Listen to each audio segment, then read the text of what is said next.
Stacy. Hey, Michael, how are you? 68. If I was any better, I would have to walk in front of a crosstown bus because you are holding episode 68.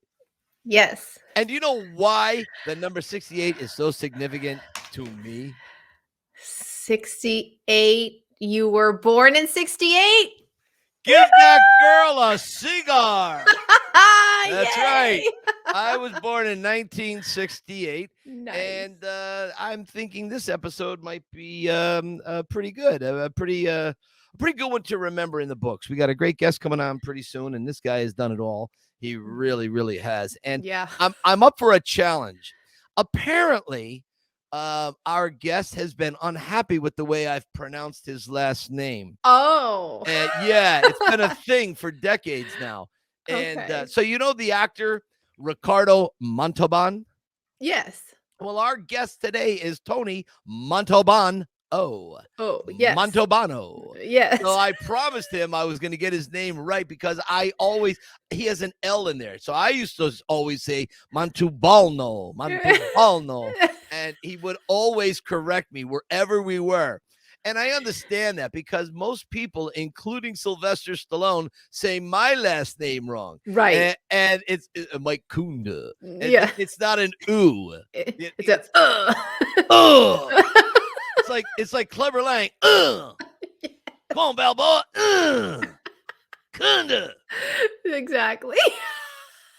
Although I remember the girls in high school one of the reasons I couldn't get any dates in high school is because my last name was somewhat unique. And when the girls would say, nah, Kunda asked me out, and I said, oh, I got Kunda. Not good. It was like a thing, It was weird. Yeah, it was cruel. They were cruel, the girls in high school. But I've seen some of them lately, and they got theirs. Oh, yeah. Not all of them. There's some very nice. We're not going to name any names. Right. But speaking of not naming names, we've been having some issues with our home office. Stacy and I both have two personal assistants to make sure we have all of our collective things with us when we start an episode, that the record button is working, that we don't leave things in our spouse's car, what have you. So we had a little, Stacy, what do you call those internal groups? They come in to watch. What do they call? Right. The outside consultants, they are solution management companies. Yeah. Exactly right. Thank you. They are. And so Stacy and I, as co-CEOs, we feel we need to address these issues. So we got together and we hired a man named Fletcher, Mr. Fletcher, and his team. And we took a little video of their tactics on how to clean up and straighten up our office. Stacy, would you just show everyone? Yes. Thanks. Hey, buddy. Break was over 15 minutes ago, Mitch! And since Terry's been with us, our productivity has gone up 46%. We're getting more from our employees than ever before. You know you need a cover sheet on your TPS reports, Richard.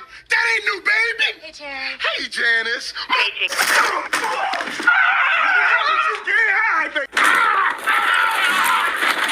That's a loan business call, Doug. You want to play games, Gene? Well, when it's game time, it's pay time, baby.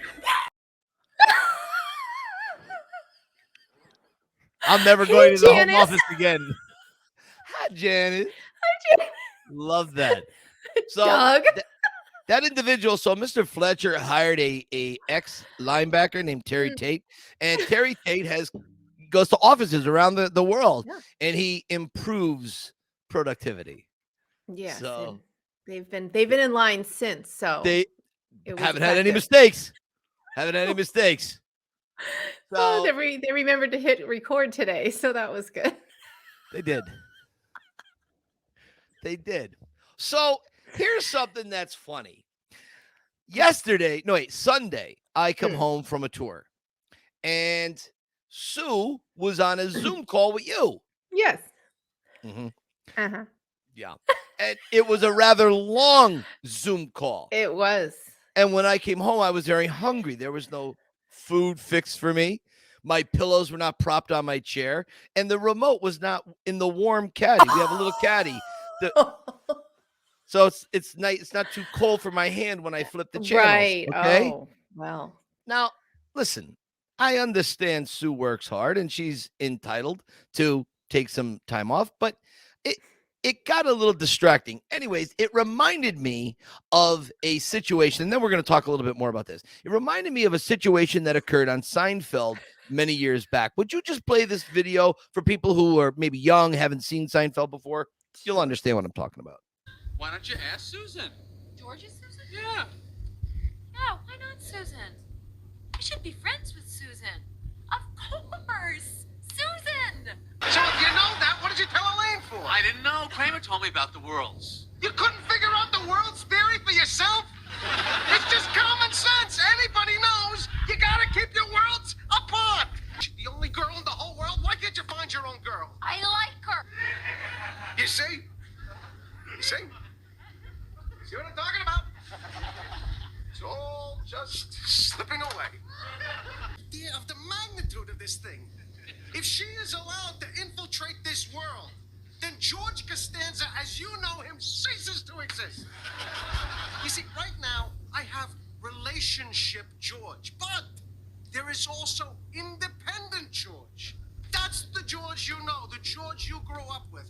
Movie George, coffee shop George, liar George, bawdy George. I love that, George. Me too. And he's dying, Jerry. If relationship George walks through this door, he will kill independent George. A George divided against itself cannot stand. So here's the thing. You're taking my work life and you're invading relationship Mike. Right? And I'm thinking, the hell? So I hope it was worth it. I guess that's what I'm getting to. I hope it was worth it for the two of you girls. Well, we made an agreement that I would never tell you all the things I know about you now, so I Great. can't go there. But Great. yeah. But we also talked about she wanted to make sure I was okay because she's been through the whole, taking care of the elderly parent thing, and Sure. she was just like, look, when you're feeling yourself getting tired, when you feel yourself, if you feel like you're losing yourself, she offered me so much support and guidance, and then she just went over her binder full of information for me. And I said it to her already. I said, you could market that binder as a planner for anyone taking care of an adult parent, because there's much to consider. That after talking to her, I was like, oh geez, there's a lot I need to get ready before we cross that bridge. So she's a wonderful, wonderful resource. And I just was so grateful for how generous she was with her time. We were on the phone for 2.5 hours just talking about everything under the sun. Oh, I'm aware. Yeah, and then you came in and we kicked you out, and you were like, hi. We're like, yeah, hi, get out of here. No lunch, no food, nothing. That's it. And then she stayed in the bedroom talking with you for another hour. Yeah, no, we covered Literally. a lot. She's just so like, some people you feel like you have to be careful what you say, and she's so not that. You're like, look, this is how I feel today, and there's no one I can say that to, but I can say that to her. And so that's sort of the agreement we had. There's, this is no judgment zone. And I have that with a lot of, people in the bubble that I talk to. And that's, I just want to thank her again. She was very, very kind to me and very generous with her time and her heart. And she said, sweetheart. Same back. She said the same back to you. She said, you're just lovely. And I go, well, all right, now we're done with the calls now, right? You've gotten it out of your system. Now let's focus on me. On me. Where's my remote? If anyone thinks I'm serious, I'm not. No. I did not. I could care less. You could talk for 10 hours. I'll just eat my lunch and come down to my little Rocky room and keep myself busy. I just thought it was a very funny bit.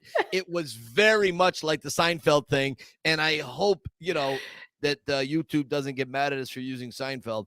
Sometimes they do. So maybe we'll have to take that out at some point if they take us down, but hopefully they won't. And it doesn't matter us talking about it. It's all done on algorithms. It's not like YouTube has like some guy sitting in a basement eating a bag of popcorn. Are they talking about Seinfeld? What are they doing? I got to report this.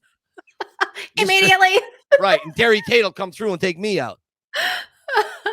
Isn't that crazy? No, but I'm glad it was good. Yeah. And it is good to talk with people who do have these things on the horizon. I mean, even myself, I've got my 2 parents who are still kicking, and they're doing amazingly well. Not just for their age, for any age, my parents are doing well. As a matter of fact, I actually think they're doing better than me at times. I tend to complain more about my aches and pains than they do. But then again, they have a hard time working, what is it? Amazon Prime or Netflix. Right. And so I have to guide them through that sometimes, but I truly don't mind. Anything I can do to help is fine.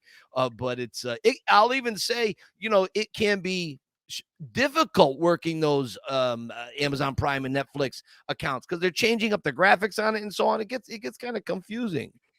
It's true. It's funny because when I have Apple TV and we have a Roku, and they're 81 and 88. To have to navigate around that stuff, that's hard. When you didn't grow up with it, they get lost in space where they are. Yeah. So I agree. I wonder, like in the future, if we're all going to have to talk via emojis. No more words.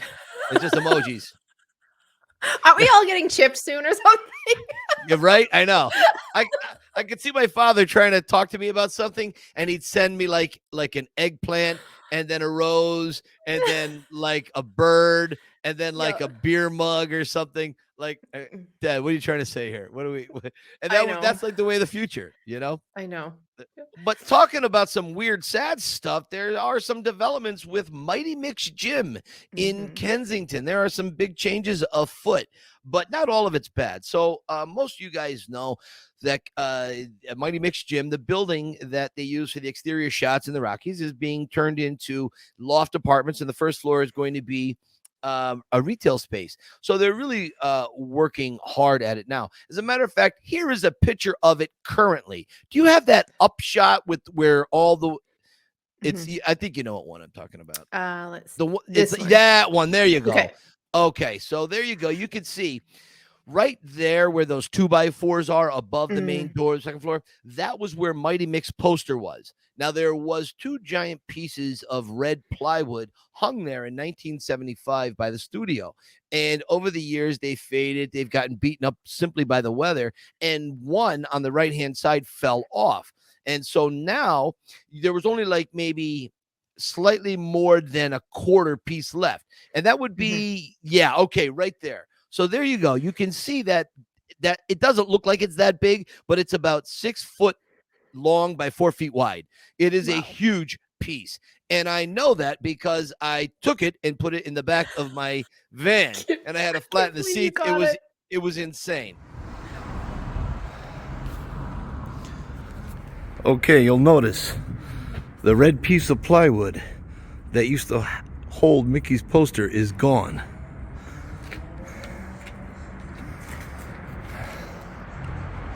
Now, in the first movie, when we see Mighty Mick's poster, Rocky standing out front, and you look up at it, you'll see, there you go.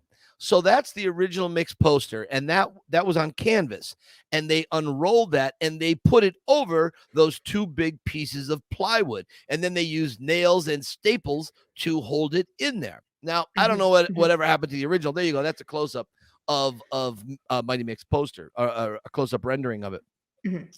So what's our next picture, Stacy? I think there's a picture of the gym with one whole side of the window covered. You know what? I'll cut it in. You send it to me, and I'll cut it in right here. Gotcha.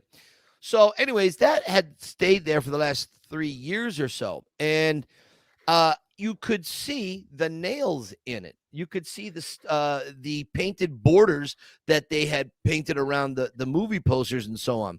And I thought, man, that would be so interesting. Someday, if it ever changes hands, I'd love to get my hands on it. So Saturday, I was doing a tour, and I saw it laying there on the street, just discarded. It was going to be thrown into a dumpster. It was leaning up against a dumpster. And I thought, you know what? I got it. I can't let it go. I can't let this go to a dumpster. It's got to go to a good home. So I said, you know what? I'm going to take this and I'm going to do something with it. I have an idea. And there you go. So there it is in my garage. All right. Now, the end of it is a little more straight now, but I had cut off maybe a 4-foot piece by 4 inches wide. There it is right there. Now I'm going to cut that into 9 or 10 pieces. Well, I've already done it. And they look like little coasters. Okay. Now, why did I do this? Okay, there you go. You see those that's those pieces all just cut up there. There's a young man in the UK. His name is Josh, and we have his picture in his Instagram account. There you go. Josh Backhouse. I have no idea if that's Josh's real name or not. It's his Instagram page. And I've been corresponding with Josh regularly over the last week. And I can tell you, he's one hell of a great guy. But our previous guest, Dan the Man, hooked me up with this. Now, Dan, we had him, 2 weeks ago, I think? Yeah. 66 maybe. I can't quite remember. Yeah, I think you're right. So anyways, Dan alerted me with the Rocky files. Actually, not me. He alerted Stacy. Stacy posted a picture of this. That is a 2 foot tall, basically 2 foot long, 3/4, 2 foot, whatever. It's basically in that size. That is a model he made of Mighty Mick's gym. Right. I thought this was a computer generated 3D laser focusing of it. I didn't realize these were all miniature parts this guy put together. Right. Yeah. I think was it Dan or was it Matt Bebo that sent it to me? I thought it was Matt Bibbo that sent it to me. Maybe it was Matt. I thought Dan said he sent it, but I could be wrong. Right. Everybody was sending it. Yeah, right. Yeah.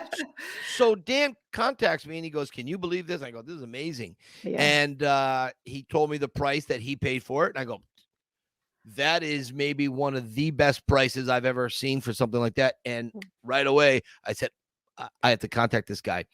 So when I heard how good that price was, I said, this is something that I could sink my teeth into. I think I could get up a couple of bucks to buy one of these. So you guys remember the story when I bought the heavyweight championship belt on eBay for $300, but I told Sue it was $200. I had lied to her, and we were in Olive Garden, and I came clean. I felt really bad about it, and she just giggled and laughed, and she goes, "Why would you not tell me the total price?" She goes, "I don't care." And I go, "Well, because it just seemed a little ridiculous to me to pay that kind of money for a belt." And she goes, "No, it's fine. I understand the meaning behind it." So I immediately told her what the price was. I contacted Josh, and then he told me what he charged me, and I go, "Great price. I got to do it." So I sent him the money. Done. Paid for it. Nice. And then this opportunity came up with the sign. Okay, the plywood painted red, and he had this idea. He said, "Mike, if you're willing to cut a little part of it," he goes, "I can put a plaque of the actual sign from the gym on the building, whether it be at the roof, like so on the flat on the roof, and then he'll write on it or etch on it or something. This is from the gym. Mike Kunda got it," or he'll put it on the back. And he's only going to make 10 of these. He's only making 10. And I had contacted a good friend of mine, whose initials are SS. SS. Yes. Okay. And he's in for one. He wants one. He absolutely has got to have one of these for his collection. So the guy is like, okay. So he was only going to make 5 originally. And then he realized, oh, wait a minute. Sly's going to get one. He's going to put it out on his page and talk about it. Now people they're going to really want it. And he can charge an appropriate price for it that I had confirmed. Dan had confirmed. And obviously I'm going to let Josh announce whatever the price is he's going to say. Right.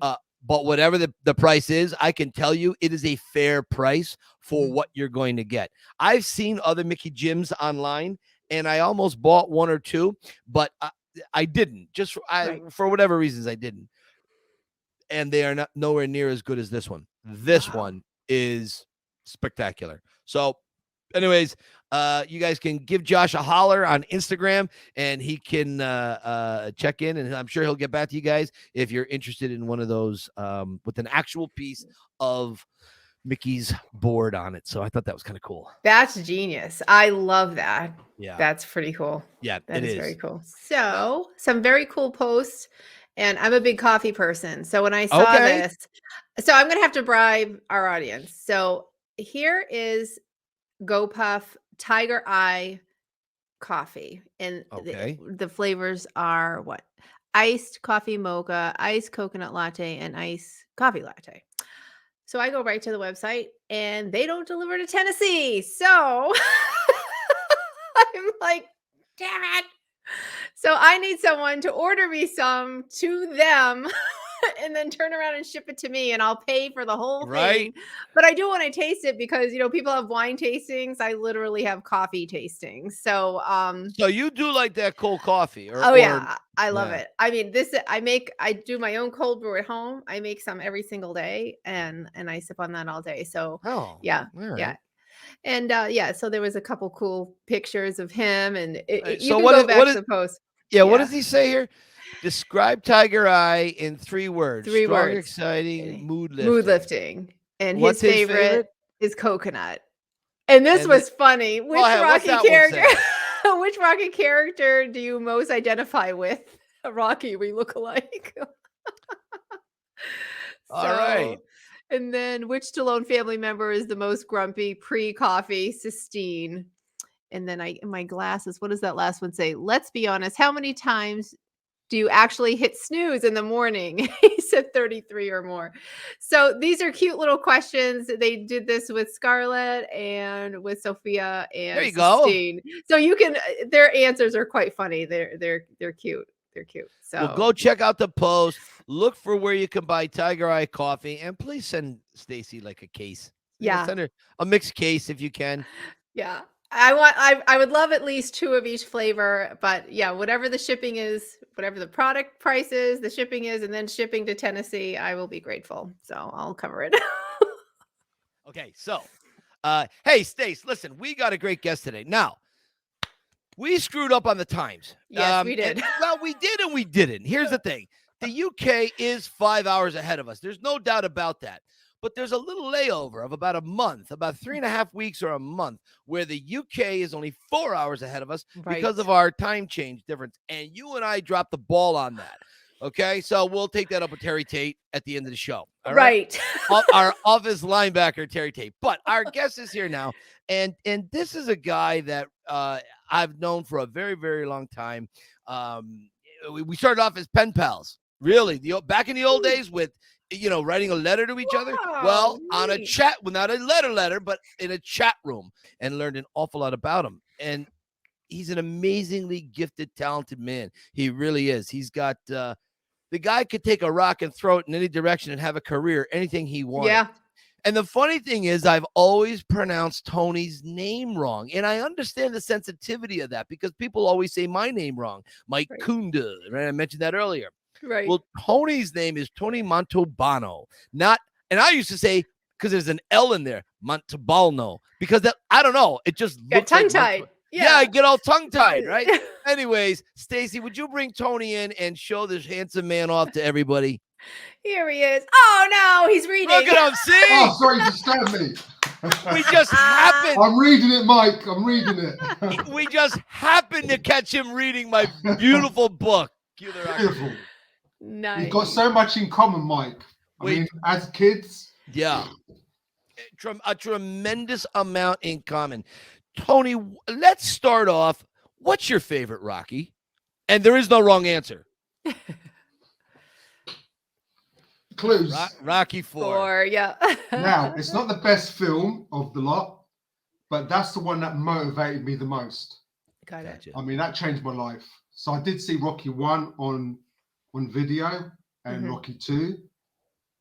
Loved them, but I don't know, it must be maybe 2 years before I saw Rocky 4. So Rocky 3 I saw at the cinema. Loved it. But no, it didn't change my life. Gotcha.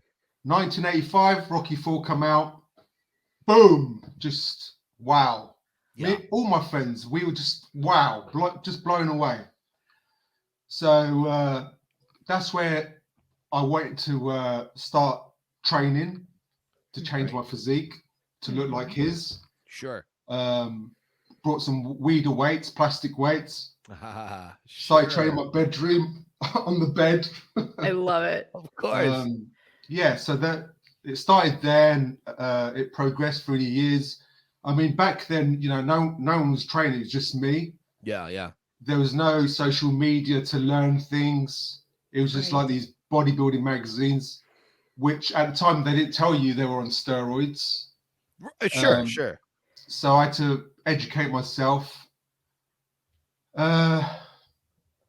So then how did it progress from that? Well, as we all did, we wanted the Hugo Boss top, the Rocky merchandise, went everywhere looking for this stuff. And I've only got this one 2 years ago, after what, 38 years. Nice. Perseverance. That, and you also got the jacket. Yeah. You got the same make and model. The same make and model jacket.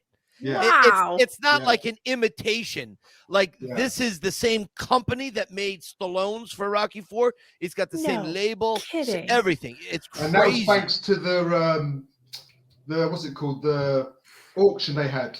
Right. Oh, Julian's, yes. Yeah. Was it Heritage or Julian's that you Heritage. When they put photos up. That's right. And you could read the tag. Wasn't it like Golden Bear or something of that nature? Yeah. That's right. Yeah.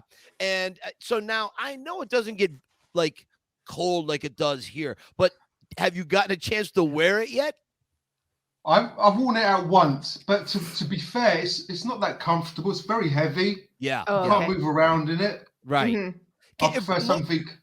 More importantly, were you able to carry a log on your shoulders through the town square and just say, "That's right, it's a Rocky jacket. You got a problem? You got a problem?"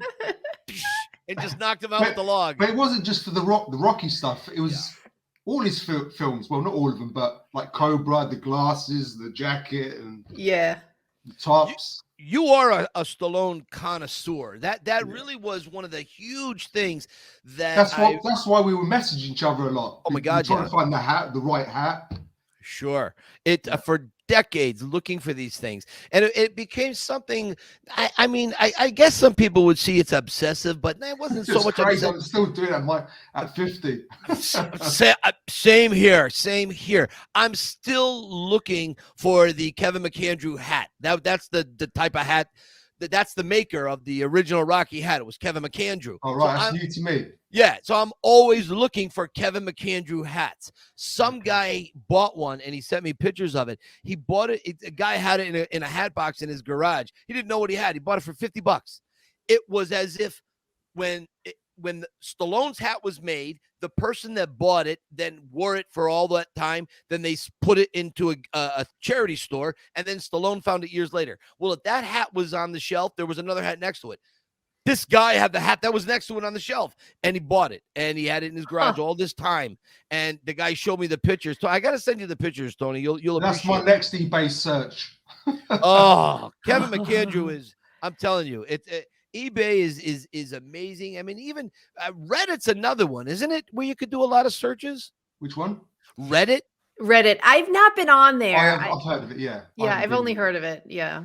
I'm fairly new to it too. What do you think, Tony, it is about Rocky, the character? You know, now that you're older and you've lived a very full life, you know, you've had so many highs and lows. Your highs have really, really been high. You know, what is it about this character you identify with? I think, you know, at the age of 14, 15, you're looking for a role model, and Rocky come along. Yeah. And I mean, at school, I used to be bullied on, teased a lot, and I was skinny, short as well, so that didn't help. So I'd always defend myself, but I could never win the fights. So when I started training, I got more confident with myself. Okay. But then it was the opposite. Because they saw me, he's training now, he thinks he's tough. So I'd get into more fights. But because I was more confident, I'd win the fights. Yeah, right. But not that I went around looking for fights, but I got that. So, yeah, for me, it was that. I And gotcha. just, you know, like a model, you know, like clothes to look cool. And Yeah. for some reason, it was Rocky, especially Gotcha. Rocky 4. Rocky 4 was like everything in that film I loved. The Now, music. how did you feel? Oh, the music is great. I mean, it really, really is. How did you feel about the director's cut? And please be honest. I would have preferred keeping it as it was with those deleted scenes Gotcha. Yes, Yeah. I got it. for me. Yeah. How do you feel about Sly never being happy with Rocky 4? And that's the reason why he did it, because he never intended it to be that way. That was because of the producers meddling, and he hated it. He had to fix Rocky 4. When you see that, is there a way that you can say, I get where Sly's coming from. He wants it not as slick, not as Oh yeah, I got that. It Flashy. didn't fit Okay. into the other ones. gotcha. Mhm. But for me, the best film of the lot was Yeah, yeah. Rocky 2. Beautiful film. That to me was better than Rocky 1 because it had more emotion to it. Yeah. There was, you know, especially when Adrian's in a coma, Right. his life change, and trying to please her, and not fight, and at the same time his manhood is crushed. Yeah. Totally. Yeah. The fight was so much better, obviously because of money. Yeah. Mhm. Exactly. Stacy, what are you thinking so far? Yeah, I was gonna say when you were talking about school and what was happening in school, it's kind of like Sage, or when Sage is Yeah. playing his part, it's not like you're out there looking for a fight, but you do need to be able to defend yourself, and Yeah. so it reminds me So- of that when he was trying to help us. My parents they had a business of their own. So, Oh, I mean, they worked like 9 till 10 at night every day. oh wow. So I knew, to disturb them and tell them, that I've got 3 sisters as well. So that's why I guess Rocky, a role model, it started off with Tarzan, Yeah. Spider-Man, Bruce Lee, Superman. Yeah. I always, I don't know why, but I always had these role models to be. I wanted to be them. Right. But Stallone more so as in life, how the things that he'd gone through in his personal life. Mm-hmm. Yeah. Yeah, I get the Rocky 4 thing. Rocky 3 is my favorite, but Rocky 4, They're all great. yeah, they're all great. It's like, as Mike says, you're picking a favorite child. You love all your Yeah. kids. But Yeah. I felt like I could fly by the time I walked out of Rocky 4. It's like you feel like you can conquer the world, Yeah. and that feeling, and it just reminds you of what the human spirit is capable of. And do you mind if I show some of your photos? I mean, I'm going to first show your young one. Is that okay? This one Yeah. here. Here you are, regular. And Guess what year that was, Mike?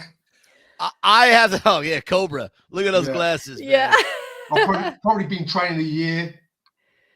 It's starting to show though. But if you take a look at your picture there, and you take a look at a picture I posted about a year and a half ago, it was a short video of me the year I graduated, 1986. We almost look the same. Our body types are. I'm all in red, and I'm like a pipe cleaner, and I got the tube socks. The tank top is tucked inside. I got no love handles. I'm a wedge right down, but I'm that round. Yeah. Okay. But at the time, I thought it was a lot better. Looking Yeah. now, all right, Yeah. what's so special? Do you remember where you got those sunglasses at? Because they were great. Were they the Ray-Ban ones? I can't remember now. Because later on, I did get I think they're copies. They're not the Ray-Bans. Gotcha. Yeah, they look great though. they met. Now, who's they with suit. you? Who's with you in that picture? No, I think this is Sports Day. Ah, gotcha. Yeah, I can't even remember who took that. Gotcha. That's funny. That is funny. There's this.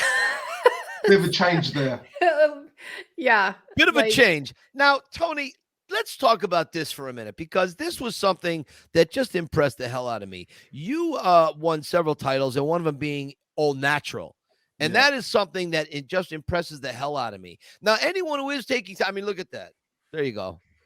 Yeah. Look That's at my that. last year. Amazing. Yeah. Right. The photo before was 2003. Mhm. This is 2006. I had 3 years off. Mhm. And I came back because I wanted to win the world title. I came second when I won the British title in 2003. And I came back wanting to win the world title. But to do that, I had to do the British title again. So it was very scary to come back after 3 years. I didn't want to lose my title. Yeah. And I won that and more. Right. More than Exactly. I ever imagined. I was scared. That's the thing I often say to people. Could you imagine when you're 50 years old and you go back and you whisper into the ear of your 10-year-old, 11-year-old self, don't worry, it's going to be okay. Keep persevering, keep going. You're going to reach heights you're never going to imagine you're going to reach. Like, do you ever think about that, Tony, telling yourself that if you could? Yeah, of course. I tell it to my son, Right. Okay. Great point. Great point. Yeah. It's tough because I know youth They think today. they know better. Of course they do. We did. I did. I didn't want to listen to my father. Well, I sort of did listen though on a couple of times, but no, but I know exactly what you're saying. And Well, it's he tough. was dead against it, Mike. He didn't support me in this.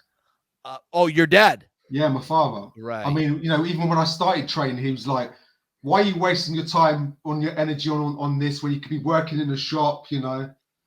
But Old school. yeah, I mean, originally, Mike, I wanted to do acting. That was my thing. I wanted to do acting. Yeah. So from a very young age, I mean, he brought a camera, not for me. He brought a camera, video camera, big thing. Yeah. Sure. Yeah. And you had to carry the video recorder with you. So me and my friends, that was our hobby. We used to make films. We didn't go and play football or anything. We were making films from the age of 12 till, God, probably 24. Right. Short films. Sure. I even done a Rambo-ish film. Yeah. That's amazing. And that leads you into something quite remarkable. You start doing acting. Like you've been in, I have to say, almost every major motion picture franchise there is. You've had a hand on some degree, little, medium, big, whatever. You've been there. How do you get into being into the background? And we're going to get into when you co-acted with Sylvester Stallone. You helped him out with Judge Dredd. We're going to talk about the Expendables in just a minute. But how do you get started in acting? When your dad, did he understand at some point? Oh, maybe acting. No. Okay. So when I was at school, the last year of school, so I'm 15, coming on 16. The only three subjects I was good at was PE, the training, because the last year of school they got a gym, and because I've been training for about a year, I was confident with that. So I was setting records, and the year above me were trying to beat me, and I'd beat them. Nice. So for me, it was finally I'm good at something. And the other subjects was art and drama. Mm-hmm. So my drama teacher sent me for an audition in London to join an acting agency. And back then it was different. You had to have a green card to be an actor. So my dad's taken me to London, driving there. It's taken about an hour. London's about an hour from me. But because he's got this business of his, he wants me to do that. Right. What I want to do with acting is a pipe dream. He just completely demolished it. Right. So by the time I got to the audition, I was like, oh, yeah. So I left it. I never carried on with it.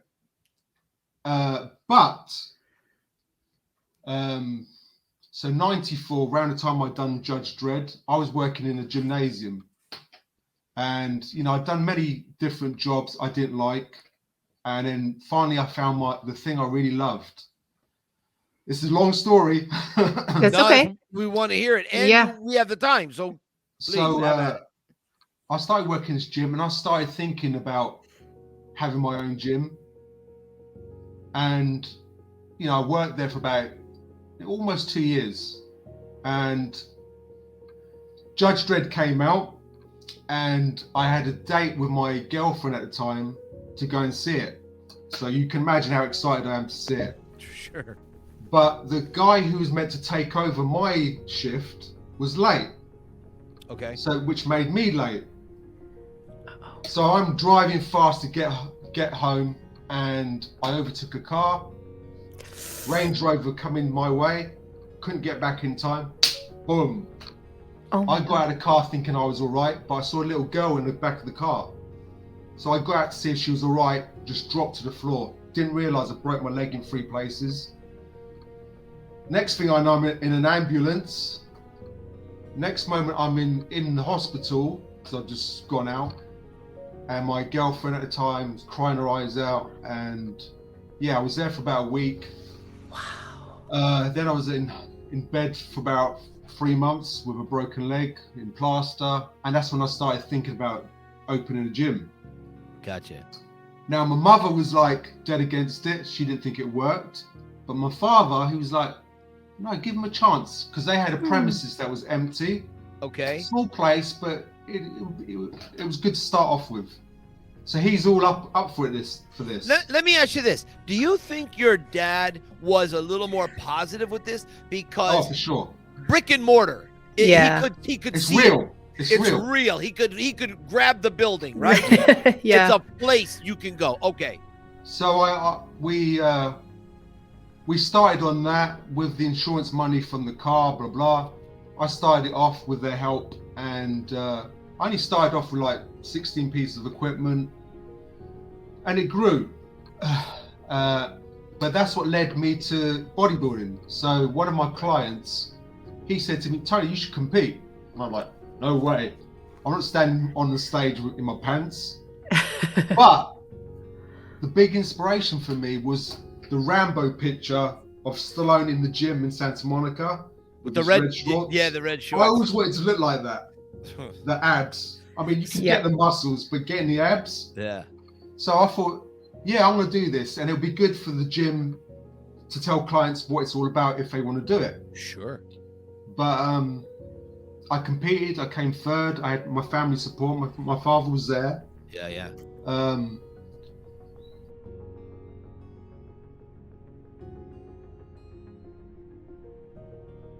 I came third, and I got addicted. Then my mission was to win the Central Championships. So that's my region. Okay. So I competed again the following year. I won it. I qualified for the British. So from there on, the goal got higher. Now I want to win the British title. No, I want to come top 3 in the British title. Okay. I was getting 6th, 5th for a few years. 7 years later, I finally won the British title, and that wasn't the best moment for me. I mean, you know, I took a lot of knockdowns, but the best moment for me was my father, because I forgot to say this. So after a few years of competing, my father turns around and he says to me, you should give up. You're never going to beat that guy, the guy that was winning all the time. Oh. But this time, this fire in me, Wow. right, I'm going to show him now. Yeah. So the best moment for me was my father coming backstage, hugging me with a tear in his eye, saying, well done. Oh my God. Yeah, so, yeah. Oh my God. I love that. Isn't that a great story? That's beautiful. Tony, I knew maybe 20 guys that had that same fire you did. There's this gym called Peffers. My father still goes to that gym to this very day. Wow. And, How old is he's your father now? 78 or 79. Sorry, Yeah, Dad. that's what it's all about. Just like Sly. Yeah. That's what it's all about. Exactly. I mean, you know, my dad, he had a pretty good solid bench, very strong, but the thing is that he's very consistent with all of it. And you know, these young guys get all caught up in it. But that's my point. But so do you remember your father doing this while you were growing up? Oh yeah. Didn't you feel like doing it as well? Yeah, well, I did. I would go to Pepper's gym, but my thing is, I'm not a very competitive. You know this, Tony, since you have been reading my book. The very first sentence of my book is literally, I am not a competitive person by nature. That's the very first sentence I write. I never cared if I was better built than anyone else. I didn't care if I could throw a football farther. It didn't matter to me. That didn't impress me. Yeah. What impressed me was how an individual treated the people they loved. That was my thing. That's what I took from Rocky. Okay, so I knew a lot of guys that had a fire like you, but the difference between you and them, they went down a road of maniacal egocentricity where they took steroids. Why? And they failed and they went nowhere and they got horrible lives. Why did you not take steroids? Why did you not go down that road? Because you could have been an amazing competitor at the pro level like that. I don't know. Maybe it was the Rocky IV story, because it was natural against steroids. Maybe. Yeah. I'm not sure. Right. But for me, I only trained because like Sly. Look how good he looks. Yeah. At an old age. And for me, it was about that. So if you're doing steroids, you're going against what you're trying to do. Right, exactly. Yeah. I want to keep healthy, so I want to look good I used to say my 50s, now I'll have to say my 70s. Yeah, Right. Yeah, we're all saying that now. Yeah. Stacy, So, what do you think? I always did it for me. I never did it to impress anyone. It was just Gotcha. for me. Yeah. Gotcha. And that's and again, I know a lot of this from the conversations that we have, but I think it's very interesting and I want people to hear more about it. Stacy, what do you think so far about what we're talking? Well, you and I have the exactly same parents. Everything, because my original aspiration was actually music and singing. And so saying that to an ex-nun and an engineer, brings a lot of silence to the dinner table. That was an exactly same thing, pipe dream. Right. It's just a generation thing. And if you can't touch it, it's not real. Yeah. So I'm glad your dad supported you. Well, in I'm the gym. opposite with my children. I Right. encourage them to go follow their dreams. Yes. And actually my daughter's in a music program here at Belmont in Nashville. And I never wanted to squash that. You know what I mean? So as you were talking, I was like, oh, it was like choking me in my throat because you just so desperately want them to understand and they just don't. Yeah. Why are you get taking it. these supplements? What was this drugs we're taking? Yeah. And then that moment with your dad, and it's just so funny how, I don't know, just how that put the fire in, and then he had to come back there and be like, hey. Young person then, and I was a little bit older. Yeah. I was probably 24, 97 I started competing. Yeah. So I was about 26, I was a bit older, and I thought, right, I'm going to show him this time. I'm not going to let him. Part of me feels angry I didn't follow the acting career. Mm-hmm. I mean, now I'm doing it. Yeah. So in lockdown, I closed my business as there were so many gyms opening up, and business weren't the same for about 5-6 years. So that was the final straw. Let's talk about that just for 1 second. I remember talking to Tony right around this time when it was going on. And I think I was sadder for Tony than Tony was. I expected Tony to be so crestfallen, so broken that he had to close the business.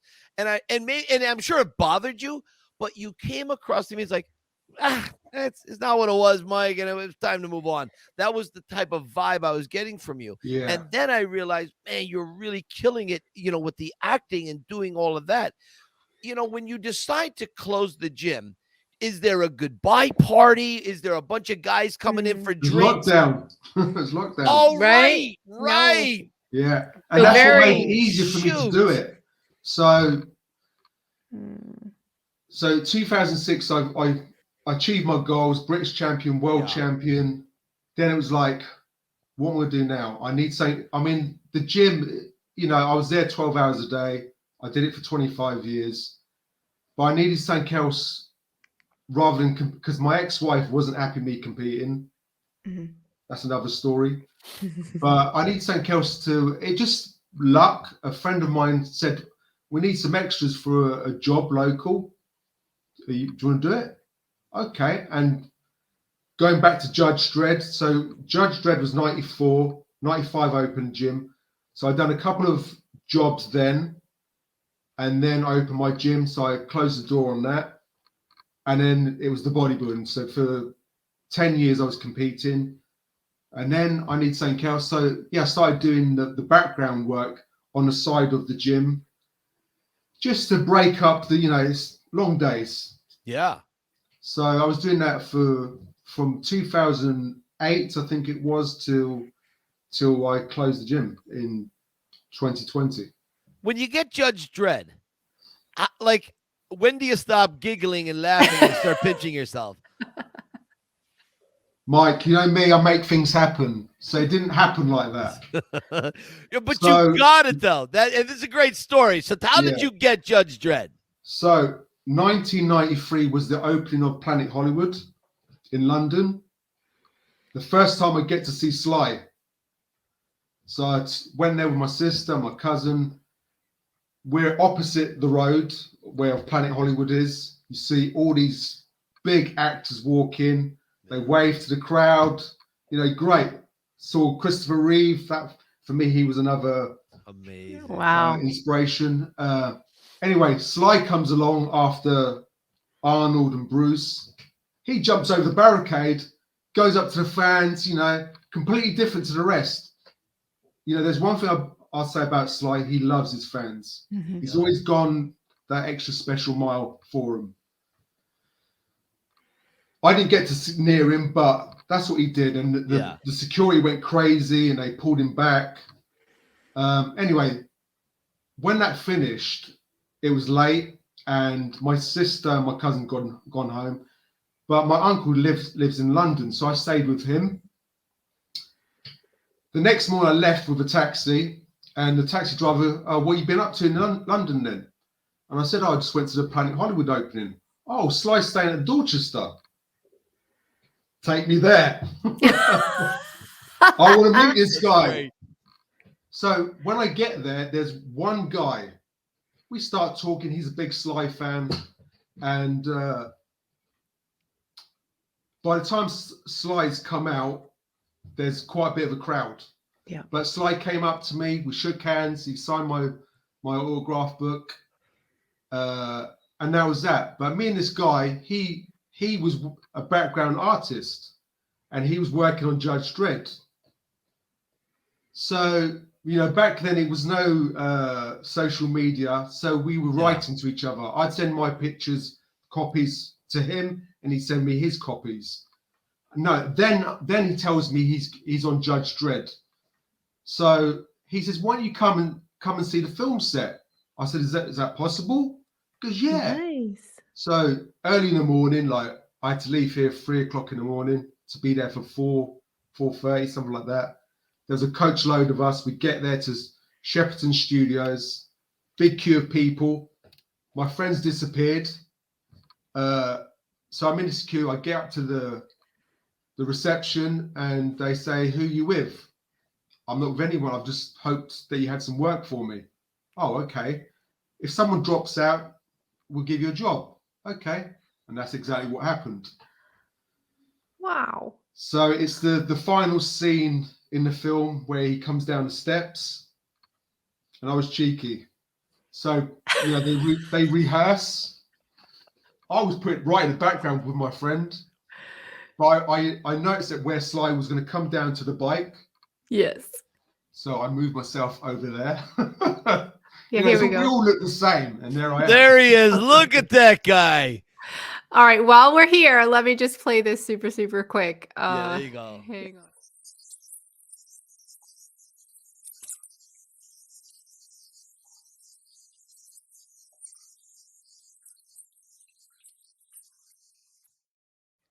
So we saw you over that on the left side of the That screen scene there. was the comedian. He wasn't there. They put that in after. Oh, no kidding. Rob Schneider. Yeah. Yeah, that's it. Yeah, so the woman next to me says, you weren't stood there before. I was.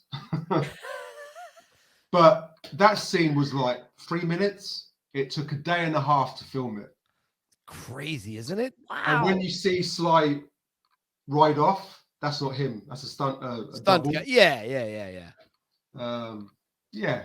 I When spoke to you're- Sly on set. When you're there and you're on the Judge Dredd set, right? Surreal. It's surreal. And I know the buildings only go like halfway, just above camera shot and all that. I get that. But you're looking around, like at any point, do you get to walk around, like even after the actors have gone? Can you then stretch your legs a little? Yeah. It's all fake. It's just. Yeah. Yeah. Now, but is the front of the building, I've always wondered this, is the front of the building real stone or is it plywood painted to look like a stone, whatever? Most of them, painted to look like it, but they are quite strong. Quite strong. Okay, I would imagine because back lots, wind would be a factor or whatever.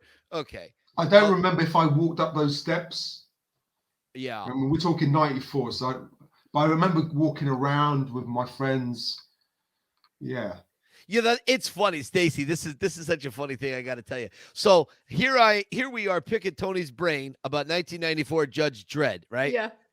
Now imagine I'm picking Sly's brain about Rocky and what happened 1 week while he was in Philadelphia filming in 1975. Yeah. And I understand Sly. He gets the essence of the answers. He remembers essentially, but not the small, minute details of everything. And then other things he does. So I know what Tony's saying because it's 1994. I don't know what I had yesterday for lunch. So it's one of those types of things. I get it. Yeah. I get it. All right. So you get, I want to segue because since we do talk about Sly here. So you get that. We're going to touch back on some of the movies you've been in. And I want to go back and I want to touch on something about bodybuilding in a moment, but you get an opportunity to do a shot at Expendables 4. How does this go? What happens? Expendables 4. Tell us. So this is recently, last year or year before.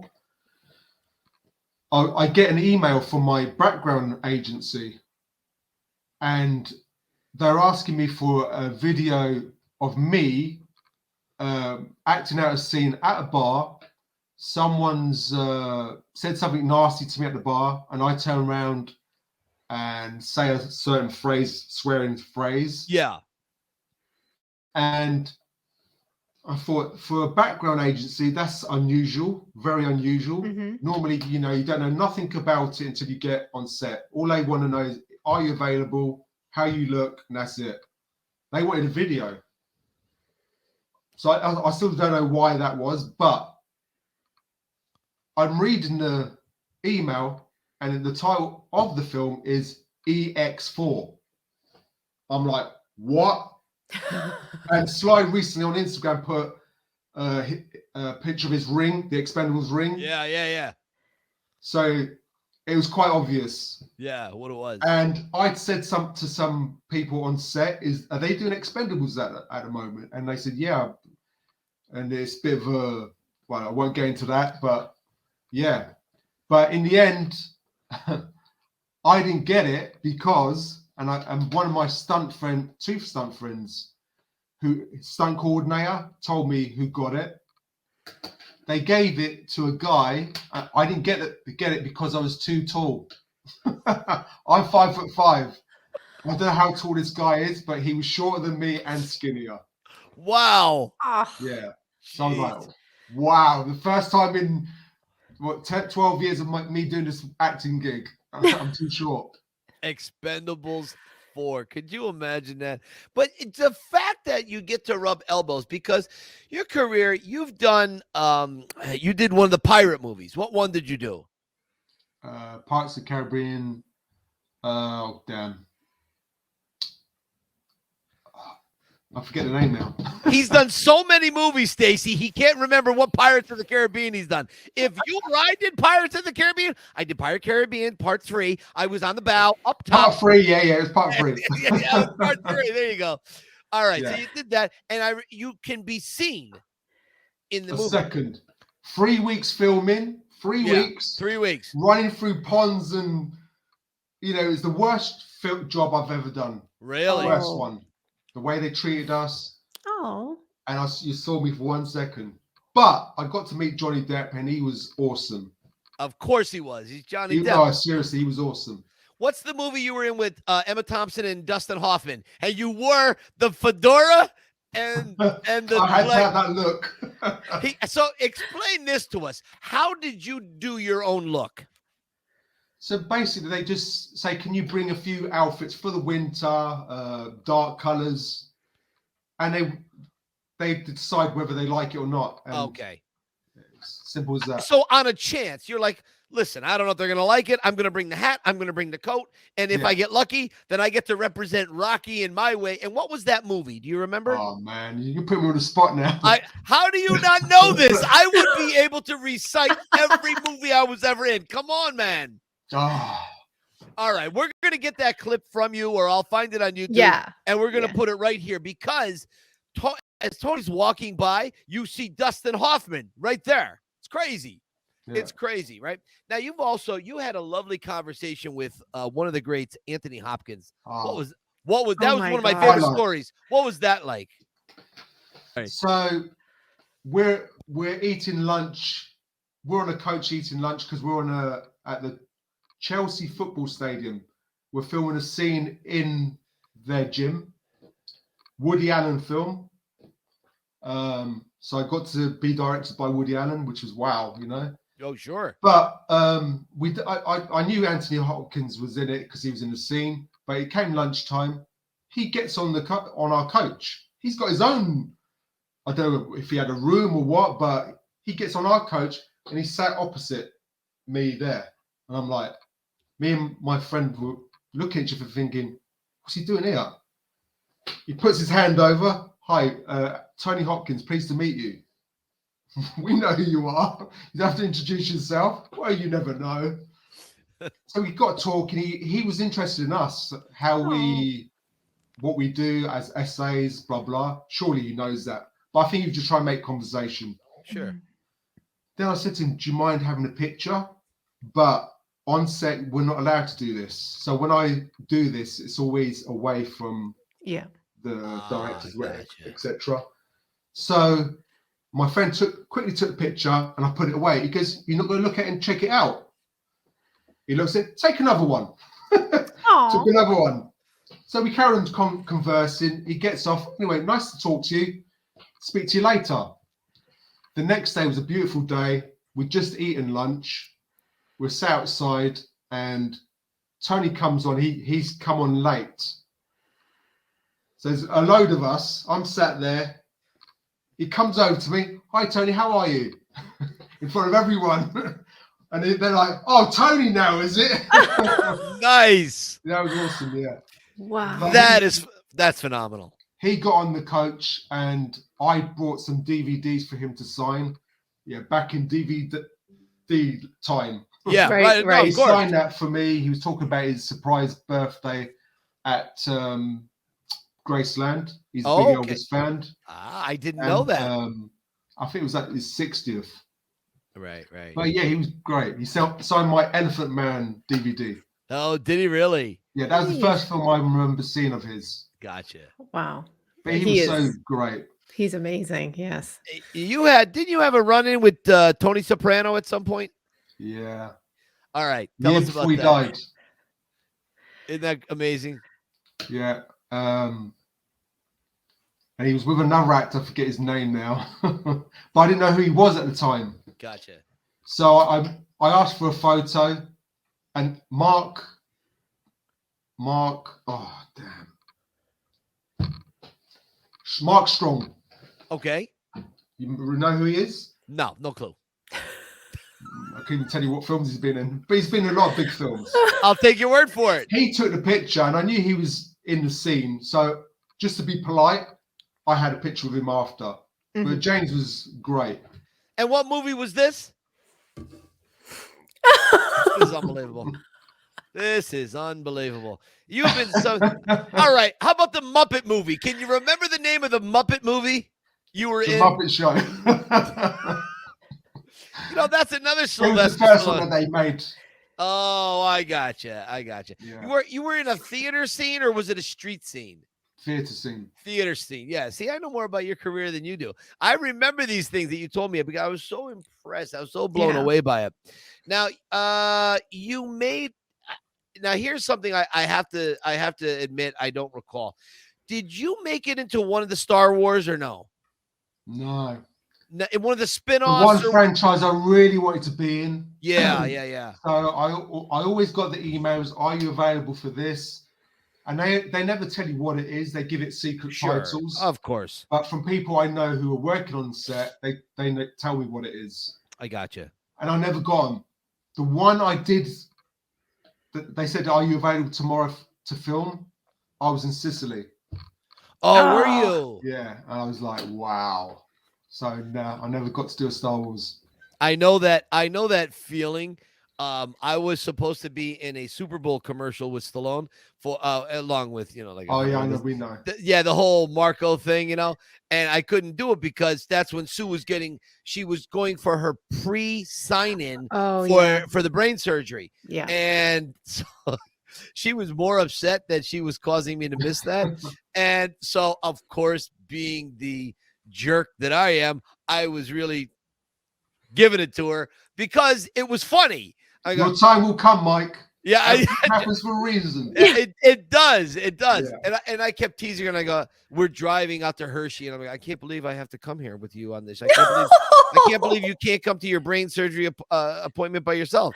I'm supposed to be standing with Sylvester Stallone on the steps for the Super Bowl. I go, this is crazy. You're a grown woman. What's wrong with you? So yeah, you'll be fine. You'll be fine. Brain surgery, don't worry, it's okay.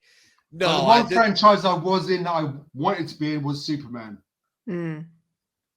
And what one was it? Do you recall? Was it the Brandon Routh one? Yeah. No. Henry Cavill. Oh, right. Justice Okay. League. All right. So here's my problem with Henry Cavill. I like him as a Superman. I'm not going to – he was a great actor. He's in great shape. He looks fantastic. He loves the role. That's the thing. I know he does. He really loves the role. My problem with Henry Cavill is that how does Superman have a receding hairline? I noticed that, yeah. He doesn't. He can't. His follicles are super. It's in the title. Super. He's got to have perfect hair. He's got to have it. I'm sorry. Christopher Reeve had perfect hair. Brandon Routh had perfect hair. Henry Cavill does not have Superman hair. I don't care. And it's the thing that pisses me off about that. Every time I watch it, I see his hairline. However, but those films for me weren't great. They weren't Superman for me. No, I know what you mean. You are a diehard Christopher Reeve guy when it comes to Superman. I know you are. And me too. I mean, he is our generation's Superman, and all the others are great. I can't take anything away from them, but there's just something special. Maybe it was the CGI wasn't there yet. It was on cables. Even the music, they don't use music right they did back then. Right. Like the helicopter scene in Superman. Yeah. Just, wow. Every scene of that is just like, wow. It's amazing. Dun, dun, dun, dun, dun, dun. You got me. Rocky films, they feel exactly. It. Thank you very much, which is why this third spinoff in the Rocky series is just not something that's living up to par. It's not a Rocky film, simple as that. I mean, the Rocky, we were just talking about it. Stacy and I were just saying how the Rocky music is its own category. It's not country. It's not big band, jazz. It's Bill Conti's Rocky music. When you come out of there, you are flying. You are bench pressing a Cadillac. When you come out of the third spinoff movie, it's like, yeah, it was a good movie. But hey, let's go get something. He wins in his fight. You don't feel nothing. Yeah, right. And they even put the Rocky music there, but it just you didn't hit. Yeah, I get a rash. Honestly, not because I just get a rash. I love the Creed films, but that last one. Yeah. Sorry to mention the name. That's all right. We're gonna edit that right out. Stacy, what are we? We're at 122. Well, 123. Go back and just put a little blip there. I don't even want to hear that name. Oh my goodness. Actually, I want to show off a few Stacey. pictures. Let's show off a few pictures because here's a couple of your Stallone pictures, which we love. And that was outside the Dorchester? Yeah. Nice. In here. Oh, that was a funny moment. This is a great story. Stacy, like You gotta don't go past this yet. Go ahead, Okay. Tony. Tell that story. So I'm invited to the premiere of Expendables 3, I think it was. Mm-hmm. And I'm on the red carpet. I'm with my friend. I've lost him. I'm looking all over for him. I step back to, boom! I bumped into someone. Turned around. Oh, what? Sly had to stop me from falling on him and his bodyguard. Oh, that's funny. I thought, of all the people to bump into, why him? That's he probably great. Didn't know this. It was me. That's great. funny. What does he say to you in that moment? No, he just like, and that was it. He carried Yeah, that's walking. it. Keeps going. Keeps going. Yeah, he probably thought, Yeah, right. What the hell's going on here? Yo. Drago, he must Drago. break Now, you. Dolph, I did see back in the time that Rocky 4 come out. Mhm. We were on a school trip in London, in a minibus, all my school friends. There's a white Rolls Royce behind us. We're all looking. I'm in the back looking. It pulls alongside us. He rolls the window down. Dolph Lundgren. And I got a Rocky picture of me because while I was there, I was looking for Rocky stuff as I did. And he smiles and waves, and that was that. Isn't Wow. that great? Life is timing. Look at that. Yeah, all the way to Liverpool for that one. People that wear black leather jackets are more stupid. Is that one of the Max Cadies? No, I got it on Because eBay. It was a Rocky jacket. I can't remember what company. You got, because I see you got the lapel, not the lapel. You've got the pleat going across the shoulder, Yeah. upper chest. Yeah, It's not a bad one. Gotcha. Yeah, looks good. Looks good. Cobra Kai. Yeah, Billy he's Zapko. cool. Who would have thought he would have turned Cobra Kai around, man, and Yeah, made it what it is? And you'd be rooting for him. Yeah, Right. exactly. Exactly. And then this one is timely with her Now, passing. this is one of your ex-girlfriends, Tony. Tell us about her. It didn't last very long. Didn't last very long. Oh, that's too bad. I had someone big to live up to. You had a big jumpsuit to fill. Priscilla Presley, man. So when you meet someone like Priscilla Presley, like how does that go down? Like like are you out by accident? Was that a meet and greet? Like how's that happen? No. She was in Milton Keynes, which is about 45 minutes away from us, doing a theatre play. And I've been a big Elvis fan since I was, I don't know. I've been a fan since I was about 6, because I remember the day that Elvis died. Because my mother was in front of the TV crying. Mum, why are you crying?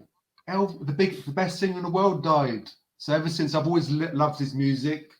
And back in the 90s, I got bigger, loved it more.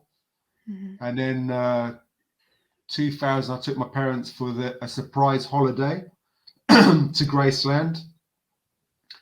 And then Vegas for their 50th anniversary and yeah, something like that. Nice. Yeah. And that's That's So awesome. for me, meeting Priscilla was like the best I could do to meeting Elvis. Right. Yeah. Exactly. Exactly. Wow. So she was doing this theatre play, and after it, I waited outside with my son, and she finally came out. How was she? Yeah, Appreciative. she's polite. She had a photo of my son and myself, and Nice. it's quick, and you don't want to bother him. Yeah, of course. Oh, no. Agreed. Yeah. Agreed. Yeah, I can remember too when Elvis died. We were in the car. We were in the station wagon. 77 he died, I think, right? 77, yeah. And we were going to Atlantic City for summer vacation, and it had come across the radio. Elvis had died. We were in the car traveling when they had announced it, and I remember my parents just saying, "Wow, Jesus, Elvis died! My God!" And it was such a shock. Because you just think these people are immortal, and in many ways they are immortal. I mean, Tony, I can't, and Stacy, I can't. The day Stallone dies, I think the three of us are going to be fairly inconsolable. It's not happening. No, not happening. I've decided it's not happening ever. He's immortal. Jesus. Now, Tony, before we wrap up, I'm going to give Stacy a chance. Anything she wants to say or add or whatever. I have two questions. One's going to be the last question, but the next question I have is your silver trophy in back of you. That's one of your bodybuilding cups, right? Yeah.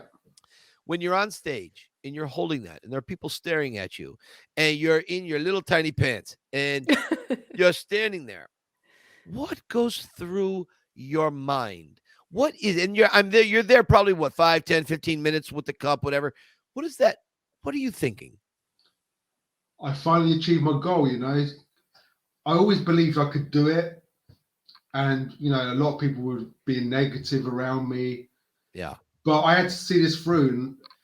And the same for my acting now. It took me 7 years to win the British title, and I will. So since I've closed the gym, that's my mission, to do good in the acting world. I don't want to be big, but a few good films, not Sure background, just good little parts. So yeah, I'm up there just overwhelmed. Not only for me but my family, because they've had to endure it, especially my ex-wife, and I finally achieved it.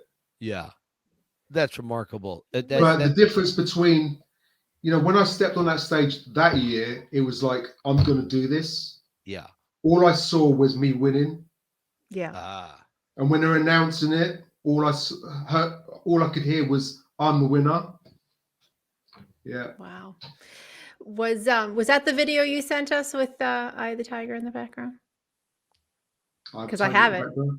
Let me play it. Let me guess. He forgets. Oh yeah, then on stage doing a routine. Let's take a look.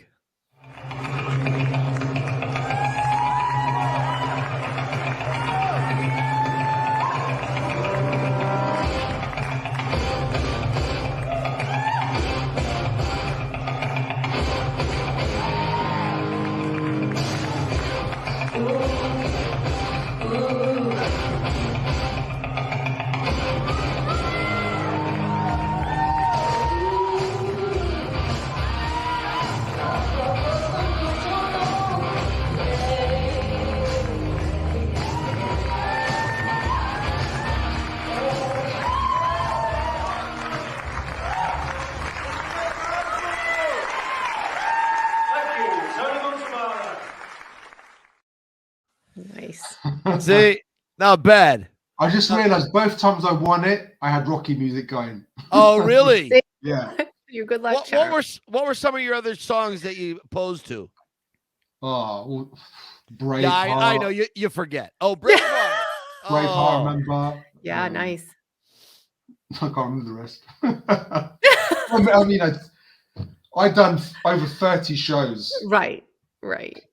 You know what, Tony? I can tell you, I've done 3,000 tours. I can tell you the names, what they've done, where they live. No, I can't. Most people who have taken my tour 3 times, and I don't mean like via Marco and Sean. I don't mean like that 3 times. I mean, they've taken 3 individual tours, and I greet them like I haven't met them before. They're the same people. So what do you do for a living? Mike, we took your tour 2 years ago, Mike. Oh, yeah. I thought you changed jobs. Now I want to say this. This guy, didn't know him. I'm in New York. I've got time on my hands.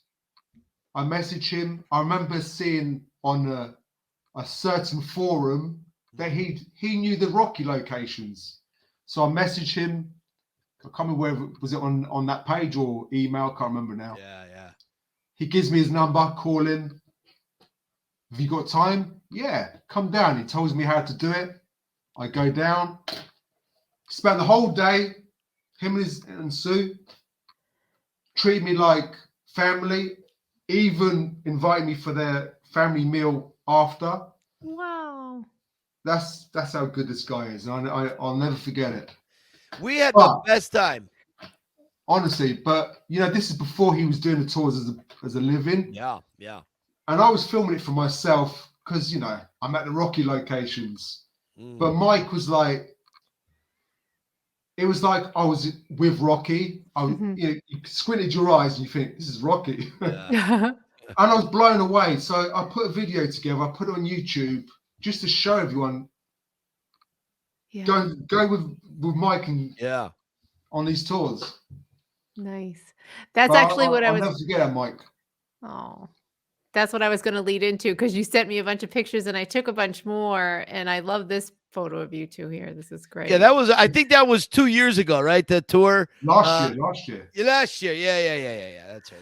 45th anniversary. That's right. So just a few. And like this year. That's it this year. Yeah. This face right here. That's pretty funny. Didn't realize he was doing that. Yeah. Man, time goes by fast, man. Too fast. Time goes by fast. Just great shots, man. You made a dream come true, Mike. You know, that's the one thing, Tony, that I've always hoped I could help people take part of, because I know what that means to me. And I remember the funny thing I remember about that day when you came down from New York. It's funny. We were at the same bus. There's one bus station, one main bus station. Tony was out back with the buses. We were on the front, and we were messaging. I go, Tony, I'm here. And he goes, Mike, I'm here and I don't see you. I go, Tony, I'm here and I don't see you. He was just, all he had to do was just walk through to come to the front. And I go, oh, I think he's up. But that went for like 45 minutes. We were like less than 50 feet. There was just a building in between us. That was right. It. And then we did. We had a great time. We went all over. And it's funny when I go back and listen to some of that, or what I recall from that original filming, I hear some of the mistakes I made that I didn't know that I've since learned and corrected. And I go, oh, that's not right. That's incorrect or whatever. And that's what I was looking at my routine and thinking, no, I could have done that better. Yeah, see, it's crazy how we are our own worst critics. The way that's all I'm looking at is criticism.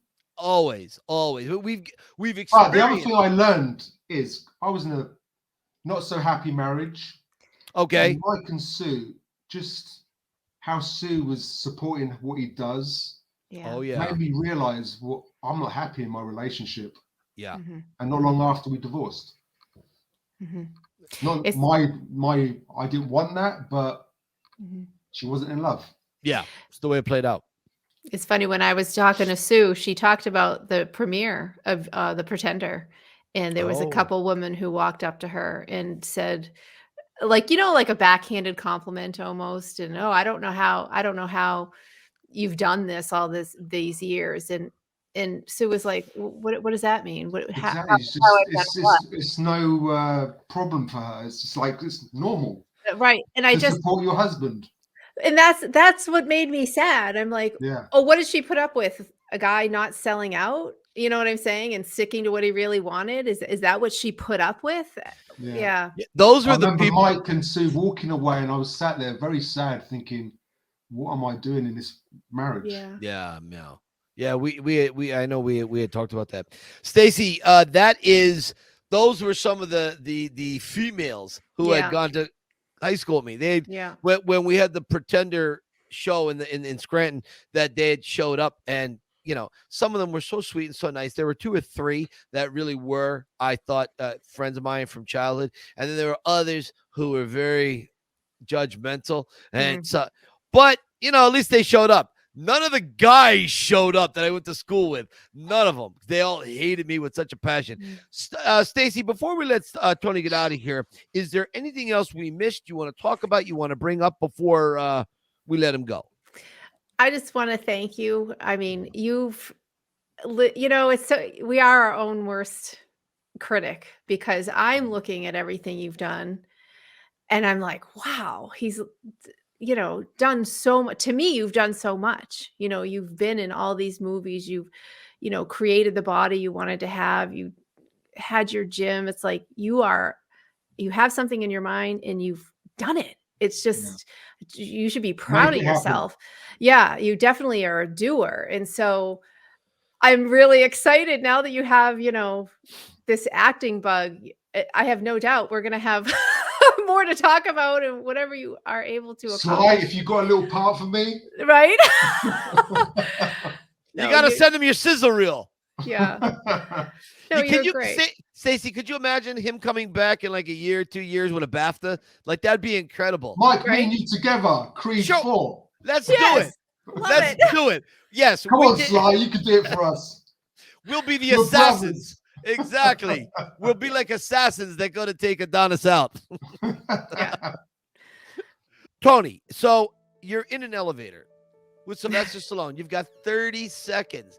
What do you say to him in between floors so he doesn't think you're a nut job? Go.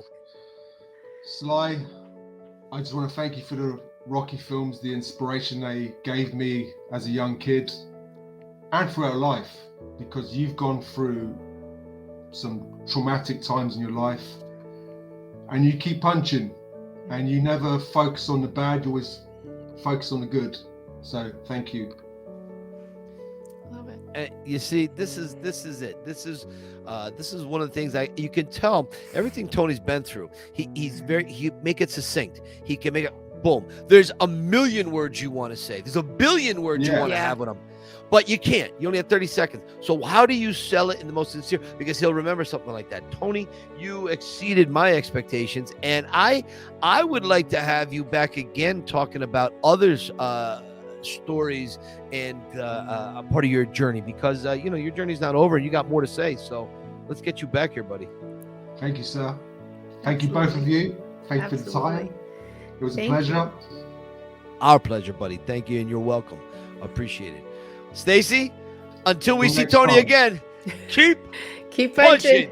All right, Tony. Take care, my friend. Okay, guys. All right, guys. Thank you. Bye-bye. Bye. Nice. Great guy. What he's done is amazing. I can't get over how much incredible journey he's done. I'm going through, I'm trying to gather pictures. There was so much. I'm like, we'd be here all day just showing everything he's done. Yeah. Here is a man who has set goals for himself. He's accomplished them through great adversity and through not exactly having the most support in the world. You know, I like to tell people, I'm on a rocky journey myself, but my life is very different than Tony's. I had two parents that were incredibly supportive. I had a brother who was very supportive, and I have a wife who is very supportive. Take that away, and you got to do it on your own. And everybody's cracking on you, right? They're goofing on you. Yeah, It's very, very difficult to persevere through that. So someone like Tony Montalbano was able to find his footing. And you got to take your hat off to a guy like that. You really you have to admire that. So, Tony, like we said, man, love you, brother. Yeah, great job. The keep punching. He's living the keep punching. You're not going to tell him no. He's just going to keep going. Exactly. I love that. Yeah. Exactly right. Well, Stacy, I think that brings us to our usual closeout, unless there's anything else you want to talk about or mention. I don't know. I think that's it. We had flip-flopped a few things around, so we did. Where can people find you, my friend? Yes. Okay, so I wrote a little book called Cue the Rocky Music, and the lovely Stacy is holding that up. You can find that wherever they buy books, but it's specifically at Amazon. There's a little movie about my life called The Pretender right there by the great Jimmy Toscano, who teased me the other day about having an idea for a sequel, and he hasn't gotten back in touch with me, so I don't know what that's about. And you can find me at Instagram, the Yo Philly Rocky Film Tour, or TikTok Rocky, TICK, TikTok Rocky at TikTok. Stacy, where can we find you? I am at Had Me at Yo on Instagram, as well as at The Rocky Files, and on Facebook at The Rocky Files Podcast. That is just simply sublime. That's it. Well, Stacy, another one is in the books. Episode 68 is done, and we will be back next week for another big episode, and our guest should be pretty spectacular. So, yes. Awesome. Until then, Stace, take it easy. Punching. Keep punching. Bye. Goodbye.